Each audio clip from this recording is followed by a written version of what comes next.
Towards the end of the broadcast, I'm going to get into what's happening in the Democratic Party. National polls show between 55 and 70+%, depending on the poll, are vehemently against the government takeover of health care. And with every passing week, those numbers are shifting more and more towards a supermajority of Americans. So every week, the numbers of people in the polls against government-running health care increases. That's why the Democrats are so desperate to ram this through now, because even the Democratic Party chairman has come out and said that he is against the bill. Dennis Kucinich, one of the most liberal people in Congress, has said they're against it. When you can't get Howard Dean or Dennis Kucinich for your socialist bill, you got a problem, because it's not even a socialist bill. I don't like socialism because it makes people dependent. It creates corruption. Any big pool of money, special interests are going to get their snouts in. You don't have to wait for special interests to mine in and burrow into this takeover of 1/7 conservatively. Some estimates are 1/6. It was written by the insurance company and banks. They make you get insurance. They make the rates go up. They increase your taxes. And then it actually gives them immunity from prosecution, massive immunity in many forms of suits for not giving good care. It's horrible. It's horrible. But they're set to go to conference this week and try to ram it through. So that is coming up. Some stations don't carry the first 5 minutes of each hour. They carry news.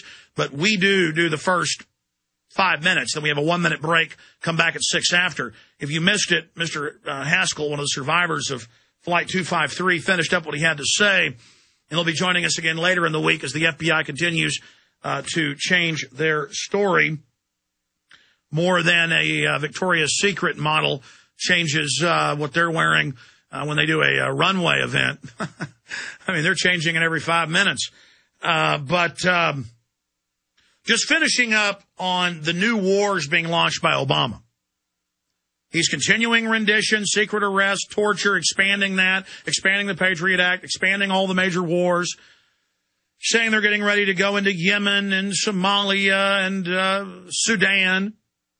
The biggest defense budget ever, bigger than all 50 states' budgets combined. The government's bankrupt. The banks are looting everything. Obama has spent, in less than a year in office, a little over 11 months in office, January 21st, it'll be 1 year in office. He has spent more than all presidents before him combined in less than a year. And he did that 8 months in. That number is an 8-month number. So that's from 3 months ago. More than all presidents before him, back to George Washington. So that is something we're going to be covering and going over. They want to bankrupt you. Big offshore banks want an insolvent country, just like they finance countries to do deals with the IMF and World Bank, where they create all this fiat currency out of nothing, backed up by U.S. taxpayers. They go in the third world countries, whether it be Brazil or Nigeria or Indonesia. They run up these giant bills, and you'll have $1 billion loan, and Nigeria ends up paying 30, 40, 50, even $60 billion back on it. The same thing is now being done to our republic. Now, I'm going to open the phones up here in just a moment. We're going to go to Carol, Michael, Jonathan, David, Paul, Kim, Nigel, Chris, Seal, Billy Bob, and others. But please have your question or comment. Quickly fire it out. We're moving to the next person. I did want to finish up with this CNN report that our guest was mentioning. U.S. terrorism czar, Christmas Day plot not like 9/11.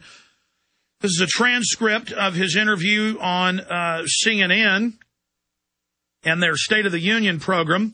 It's not like 9/11, Brennan said, the terror czar, adding that the system didn't work as it should have due to lapses in human error. This wasn't an effort to try to conceal information. Not like 9/11. What does that mean? I mean, look at this. Folks, the more security, I mean, even if you believe this is all incompetence, the more liberty we give up, the more terrorism we get. But if government knows it can stage a few events or let a few terrorists get through and then use it to give their buddies hundreds of billions of dollars a year in airport scanner and security money, the government gives this to their cronies. It's a revolving door. To people in the Pentagon and Justice Department, they all then revolve in and out of government into these security firms and big defense firms that are really taking over that market. And they have an incentive for terror, an incentive for fear. But you look at the pre-bombing run-up of propaganda against Yemen. You look at the hype about terrorism. You look at Obama now saying, get ready for biological attack today. All of this is going on. In fact, here's one of those reports. Obama orders U.S. government to begin preparing for biological attack. This is how the government takes your liberties and says, it's being done to keep you safe. Let's go to Calvin in Ohio. Calvin, you're on the air. Welcome. Yes, sir.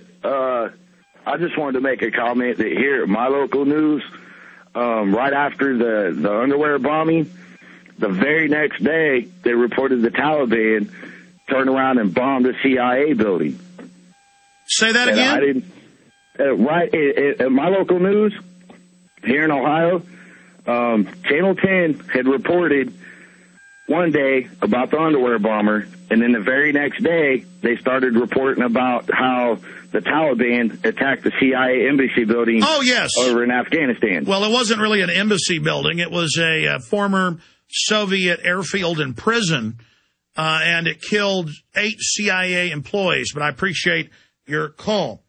And that was probably a real terror attack, because the CIA admittedly has been inside Pakistan bombing weddings and other public events, and those people are all about vendettas and those particular tribes. And that's what they're saying. They're saying this is a vendetta for killing our families. And that's the problem. Being in all these countries, it creates real terrorism. And the system knows that. Let's take another call. Thank you, Calvin. I'm glad you brought that up. Let's talk to Carol in California. Carol, you're on the air. Go ahead. Yeah, I'd just like to say gratitude to you and to Mr. Haskell for speaking the truth, having the courage to be the example for all of us to stand up and do the same. Sir, I could go on for eons. I would like to say that the people have the right in the Republic to act in commerce, to take back our sovereignty, and it is important that we do the research so that we can stand in peace and combat them with peaceful means, that arms are not the only way to go. And I could go on forever, but thank you so much for speaking up and speaking for the truth. Carol, thank you. Good to talk to you in 2010. I'll tell you one way to take things back in commerce.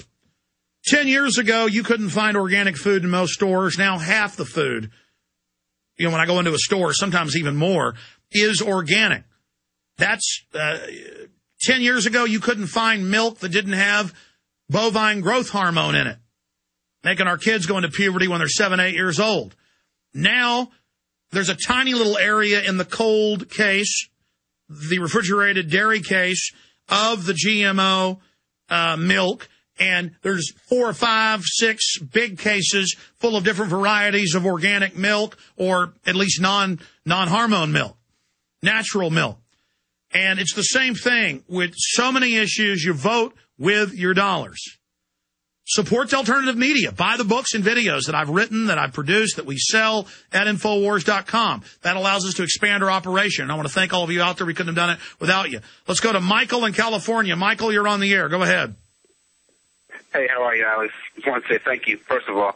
Happy New Year. Happy New Year to you, too, sir. A lot of more young people are becoming especially more aware of this particular incident with the underwear bomber, as this terrorist looks like a lot of them here in America. It looks like a lot of us. What are your thoughts on, Jay-Z and hip-hop having a lot of symbolism and the New World Order, coming through on BET and a lot of our networks? And well, that's a separate issue. So that's 2 questions, or specifically, you want me to talk about New World Order symbology in movies and film and TV? Yeah, and rap? If not in this episode, if not in this particular show, maybe in the future, have you thought about talking about it? No, let me come back and answer both your questions. I appreciate your call, Michael. Those are both very important. Terrorists that look like us. What's he mean by that? And then also Illuminati symbolism all over hip-hop. And I've seen it myself.